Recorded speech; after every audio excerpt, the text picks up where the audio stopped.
اس میں حلال کیا ہے، حرام کیا ہے، منافع کتنا، سارے جس کو پتہ نہ ہو تو اس کو کوڑے مار کے دکان بند کروا دیتے کہ یہ وہ تاجر ہے جو احکام تجارت سیکھے بغیر آ گیا۔ تو جس طرح نماز کے احکام سیکھتے ہیں، ایک آدمی کو حج کے احکام کا نہیں پتہ، ایسی غلطی کر گئی تو بیوی حرام ہو جاتی ہے۔ کبھی کبھی بعض غلطیاں ایسی ہوتی ہیں حج کے اندر کہ اگر اس غلطیوں کا کمپنسیٹ نہ کیا جائے، یعنی 7 قربانیاں نہ دی جائیں تو بیوی حرام ہو جاتی ہے۔ اس طرح تجارت میں بعض غلطیاں ایسی ہوتی ہیں کہ آدمی کفر تک چلا جاتا ہے، شرک تک چلا جاتا ہے۔ اس لیے تاجر کو مسلمان تاجر کو تجارت سے قبل لازم ہے کہ احکام تجارت سیکھے کہ اللہ کے محبوب نے کن کو حلال کہا، کن کو نجائز کہا، کتنا منافع کا۔ یونس بن عبید رحمۃ اللہ علیہ تاجر ہیں، کپڑے کا کام کرتے تھے۔ ایک دن بیٹے کو کہا کہ حج کے دن ہے یہ کپڑے بیچ کے، اور یہ تھان اس میں ریجیکشن ہے، بیچنے سے پہلے بتا دینا کہ اس میں نقص ہے۔ بیٹا جب واپس پیسے لے کے آیا تو اس میں پیسے زیادہ تھے۔ انہوں نے کہا زیادہ پیسے کیسے آگے؟ کہنے کہ وہ تھان بھی اسی بھاؤ پہ کیا کہ ہم نے اللہ کے محبوب سے وعدہ کیا تھا تجارت آپ کے حکموں پہ ہوگی، نفس کے طریقوں پہ نہیں، چلو جا کے ڈھونڈیں۔ اس زمانے میں جو تاجر تھے، جو گاہک ہوتے تھے، وہ چیک کی بجائے، پیسے کی بجائے تھیلی میں پیسے دیتے تھے کہ یہ 500 روپے ہے، یہ تھیلی لے لو۔ اس زمانے کا ٹرینڈ تھا۔ وہ تھیلی لی اور ڈھونڈتے ڈھونڈتے مینا میں گئے۔ مینا سے پتہ چلا کہ تاجر جو گاہک تھے یا یہاں کے جو حاجی تھے وہ مدینہ چلے گئے، تو مدینہ چلے گئے۔ راستے میں ڈھونڈتے ڈھونڈتے ایک جگہ خیمے دیکھے تو وہاں ایک نظر آیا آدمی کہ بابا یہ آدمی لگتا ہے۔ اس کو جا کے ملے کہ آپ نے ان دنوں مینا کے اندر کوئی خریداری کی تھی؟ کہنے کہ میں نے تھان خریدے تھے۔ کہنے کہ کون سے کا دکھائے؟ کہنے کہ اچھا معافی چاہتے ہیں، ہم باپ بیٹے اس لیے ہیں کہ ہم نے تجارت میں اللہ کے محبوب کے طریقوں کو لازم سمجھا تھا، یہ بیٹا نقلی 2 نمبر تھان بھی 1 نمبر تھان کے بھاؤ بیچ گیا، تو آپ مہربانی کریں یہ پیسے لے لیں اور ہمارے واپس کر دیں۔ اس نے کہا جی مجھے قبول ہے۔ کہنے کہ آپ کو قبول ہو نہ ہو، ہمیں جو قبول نہیں ہے، چونکہ ہم نے اللہ کے محبوب کو منہ دکھانا ہے کہ اللہ کے نبی نے فرمایا تھا دھوکہ نہ کرنا مسلمان کے ساتھ۔ تو یہ انہوں نے کہا چلو اچھا پھر کتنے پیسے کا؟ اتنے پیسے۔ انہوں نے کہا مجھے دے دیں، یہ کرنسی جو میں نے آپ کو تھیلی میں دی تھی مجھے دے دیں۔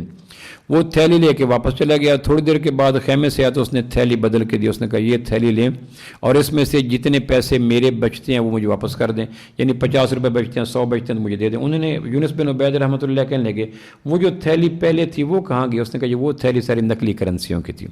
تو جب میں دے کے آ گیا تھا تو میں نے دیکھا ایک آدمی اپنے ایمان کو بچانے کے لیے اتنا مارا مارا پھرتا ہے، تو میں نے کہا یہ تاجر اس قابل نہیں ہے کہ ان کو دھوکہ دیا جائے۔ میں نے اب وہ نقلی کرنسی کی بجائے اصلی کرنسی لا کے دیے، یہ لیں اور اس میں جو واپس کر دیں۔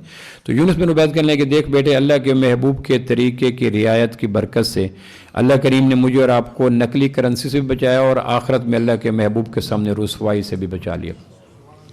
5ویں شرط جو مسلمان تاجر کے لیے ضروری ہے وہ یہ ہے کہ جذبہ درست ہو، یعنی پہلے تو یہ ہے کہ عبادت سمجھے، آپ مہربانی کیا کریں، دوستوں کو بتائیں کہ آپ کہاں جا رہے ہیں، کہ میں عبادت پہ جا رہا ہوں، فیکٹری جا رہا ہوں نہیں، کہ میں عبادت پہ جا رہا ہوں۔ اللہ کی قسم یہ چاش سے، اشراق سے، عمرے سے بڑی عبادت ہے یہ جو آپ کرنے جا رہے ہیں، یعنی رزق حلال کا کمانا بڑی عبادت ہے، اس کو عبادت سمجھیں۔ دوسرا یہ ہے کہ یقین وہاں نہ ڈوبنے دیں کہ اب پیسہ گاہک آیا نہیں آیا اس کا تعلق کوئی نہیں، رزق آسمانوں میں۔ اور تیسرا یہ ہے کہ اس میں اعلیٰ ادنا سے اعلیٰ کو نہ چھوڑیں کہ اگر نماز کا وقت ہے تو پھر اس وقت کبھی بھی لول نہ کریں کہ مجھے اللہ نے بلا لیا، جس اللہ نے۔ اور چوتھا یہ ہے کہ اس تجارت کے احکام سیکھیں، صرف یہ نہیں کہ لائٹیں جلا دیں، گز چلا دیں، یہ کر، یہ نہیں، یہ سیکھنا کام نہیں، یہ تو یہودی بھی سیکھ لیتے ہیں جو ہم اپنے بچوں کو سکھاتے ہیں، پہلے کپڑے کا کام، اس کو پہلے احکام سکھاؤ۔ اور 5واں یہ ہے کہ جذبہ درست ہو۔ جذبہ درست ہونے سے کیا مراد ہے؟ 5ویں شرط اسلامی تجارت کی 5ویں، عبادت سمجھے، یقین درست ہو، طریقہ درست ہو، نماز۔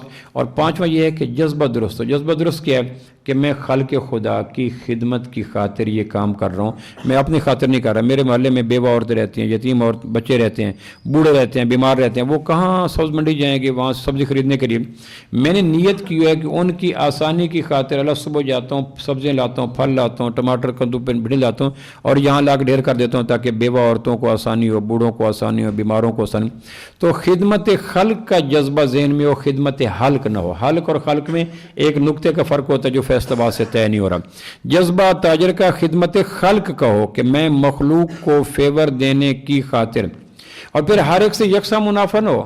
دیکھ لی جائے کہ یہ آدمی اس کی ہڈی ہے، اس کو منافع لے لی جائے، یہ اس کا نہیں ہے تو اس کو لگے بہو، اور کبھی کبھی نقصان پہ بھی دے دیا کریں کہ مخلوق کا حق ہے کہ یہ بندہ پہلے ہینڈ ٹو ماؤتھ ہے، ہینڈ ٹو ہینڈ ہے، اس کے پاس گزارا نہیں، اس کے گال پچکے ہوئے ہیں، کپڑے پھٹے ہوئے ہیں، میں جانتا ہوں کہ یہ بیوہ عورت ہے، اس کے پاس کمائی کا ذریعہ، اس کو بھی نہیں، بھی ریٹ ایک ہی ہوگا۔ تو یہ یہودی تاجروں کا کام ہے، یہ ریٹ ایک ہی ہوگا، مسلمان کا نہیں۔ مسلمان دیکھتا ہے کہ خریدار میں قوت خرید ہے، چلو یہ نہیں ہے کیسے پیٹرول ہے کہ 105 روپے، یہ آدمی غریب لگتا ہے، چلو یار اس کو 102 دے دو، اس سے منافع 100